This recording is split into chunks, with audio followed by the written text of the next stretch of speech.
Mon Seigneur et mon Dieu, je crois fermement que tu es ici, que tu me vois et que tu m'entends. Je t'adore avec profonde révérence. Je te demande le pardon de mes péchés et la grâce de faire avec profit ce moment de prière. Ma Mère Immaculée, Saint Joseph, mon Père et Seigneur, mon ange gardien, intercédez pour moi. Il n'y a pas de société qui tienne sans quelques interdits fondamentaux. Et tout le monde sait que voler, c'est mal. C'est d'ailleurs le 7e commandement de la loi de Dieu. Tu ne voleras point. Sans cet interdit, aucune société ne pourrait fonctionner correctement. Et on ne saurait qui fait quoi ni comment, parce que tout le monde se volerait. Ça, toi et moi, nous le comprenons. Et il est normal que le Seigneur l'appuie pour nous préserver aussi de cette larve pénible qu'on appelle la jalousie ou l'envie, et qui peut miner toute une existence et la rendre triste. Parce que l'envieux, le jaloux, ne peut jamais se réjouir de ce que les autres réussissent ou font quelque chose de bien. Mais aujourd'hui, dans l'Évangile, on nous demande de nous réjouir parce que un homme vole. En fait, pas tout à fait. C'est un peu subtil, mais effectivement, Jésus félicite un homme qui est en train de voler son maître. Il est le gérant d'une institution qui a l'air d'être agricole, puisqu'il est question de sacs de farine, de blé ou de vin, de tonneaux de vin. Parce que son maître n'est pas content de son travail, il va le mettre à la porte et il le lui annonce. Et voilà que ce gérant réfléchit et se demande « Qu'est-ce que je vais bien pouvoir faire ?» Et alors il fait des faux. Il se fait des amis avec les dettes qu'ils ont à l'égard de son maître en leur réduisant ce qu'ils doivent et en signant des faux. Et Jésus va féliciter cet homme en disant qu'il est astucieux, qu'il est bien rusé pour rebondir d'une situation mauvaise. Mais il dit précisément qu'il est doué comme un fils de ce monde. Et quand nous voyons ça dans la Bible, attention, attention, fils de ce monde, ce n'est pas fils du royaume des cieux. C'est le contraire. C'est ceux qui visent des réussites de ce monde, en argent, en pouvoir, en plaisir, seulement. Et qui n'ont pas les grandes joies de l'amour de Dieu, Père, Fils et Esprit Saint, de la satisfaction du travail bien fait, de l'honnêteté et de la joie d'accomplir des actes bons, constructifs et bénéfiques pour tous.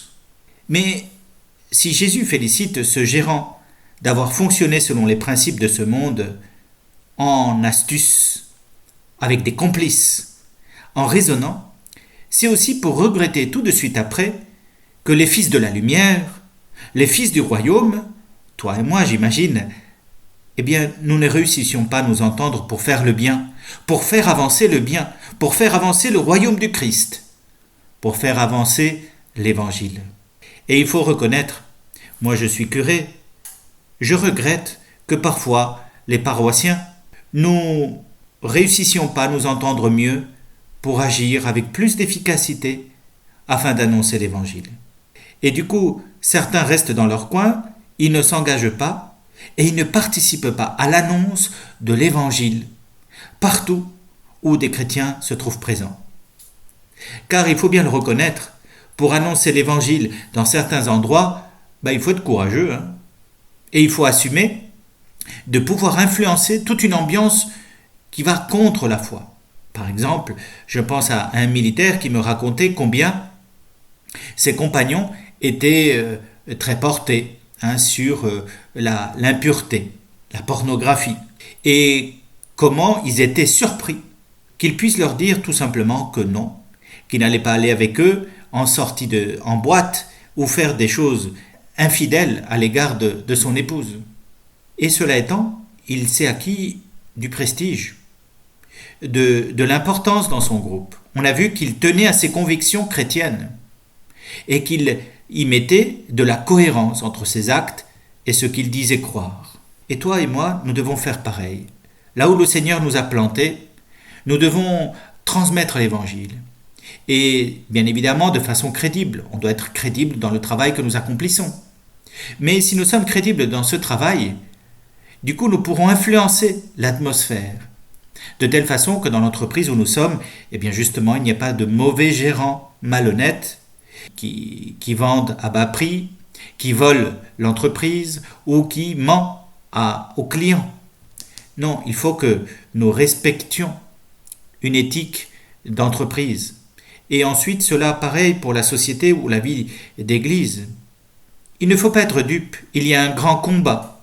Toi et moi, nous en sommes conscients, et les lectures qui s'avancent vers la fin de l'année liturgique, vers le Christ roi, sont de plus en plus apocalyptiques. Elles nous montrent bien qu'il y a un combat, et qu'il y a bien des personnes qui, contre l'Église, intriguent, mentent, agitent les peuples avec des journaux, des bulletins, des tracts, des calomnies, de la propagande orale. Et puis ils mènent la masse jusqu'en enfer. Ils voudraient que la masse soit amorphe comme si les personnes n'avaient pas d'âme et ils font de la peine. Mais les gens ont une âme et il faut les arracher aux griffes de ces influences, de ces organisations, du mal, afin qu'ils puissent s'engager au service de Dieu. C'est ce que nous dit Saint José Maria dans un de ses points de forge.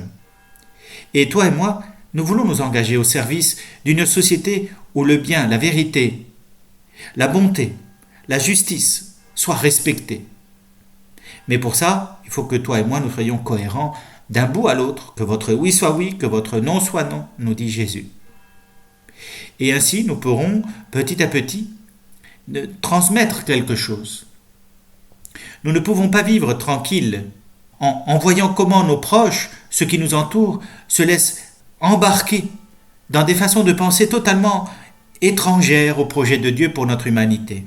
Il y a des personnes qui croient qu'en tuant les autres, ils résolvent des problèmes. Mais mon Dieu, où est-ce qu'ils ont mis leur cœur ? Pourtant, c'est le cas. Il y a des personnes qui ne veulent pas que leurs ennemis, soi-disant, puissent vivre. Et toi et moi, nous devons prier pour que la paix irrigue les cœurs, le tien et le mien en premier, et puisse se transmettre à ceux qui nous entourent, et puisse leur permettre de toucher un peu la bonté de Dieu, qui à travers les siècles, peu importe le puissant du moment, nous redit sans cesse que nous sommes ses enfants, tu te rends compte ? Il ne nous faut pas servir le monde, il nous faut servir le royaume du Christ, afin qu'ils puissent avoir tous la vie, afin que l'intelligence de l'homme puisse être éclairée par l'Esprit Saint, afin que leur volonté puisse être fortifiée, et que fortifiés, ils puissent bâtir un monde juste. Il y a un combat, toi et moi nous le savons, mais il nous faut être engagés, en cherchant la cohérence entre nos actes et cet évangile qui éclaire notre intelligence, cet Esprit Saint qui fortifie notre volonté, et ce désir qui guide notre cœur vers la rencontre vers Dieu. La paix vers laquelle tout le monde aspire, elle ne peut venir que de Dieu. Le monde ne peut pas la donner, et pourtant, nous y aspirons tous. On reste tous empêtrés dans nos conflits, il y a des guerres un peu partout. Mais si toi et moi nous luttons un peu contre nous-mêmes, nous nous sacrifions et nous devenons meilleurs, eh bien là la paix va naître. Et avec elle, le désir de servir ceux qui nous entourent sans vouloir les dominer, mais de les servir en les guidant vers le bien le plus haut, le plus éminent, en leur révélant leur dignité d'enfants de Dieu. Parce que toi et moi, nous sommes enfants de Dieu. Et si nous nous conduisons ainsi, nous connaîtrons la joie pleine et entière de celui qui a rendu le bon service, qui a mené le bon combat, le combat de la justice. Et la grâce de Dieu qui ne perd jamais de bataille nous rendra vainqueurs. Seigneur, je te remercie pour tous les actes d'amour, les inspirations que tu m'as donnés pendant ce temps de prière. Accorde-moi de pouvoir les mettre en pratique. Ma Mère Immaculée, Saint Joseph, mon Père et Seigneur, mon ange gardien, intercédez pour moi.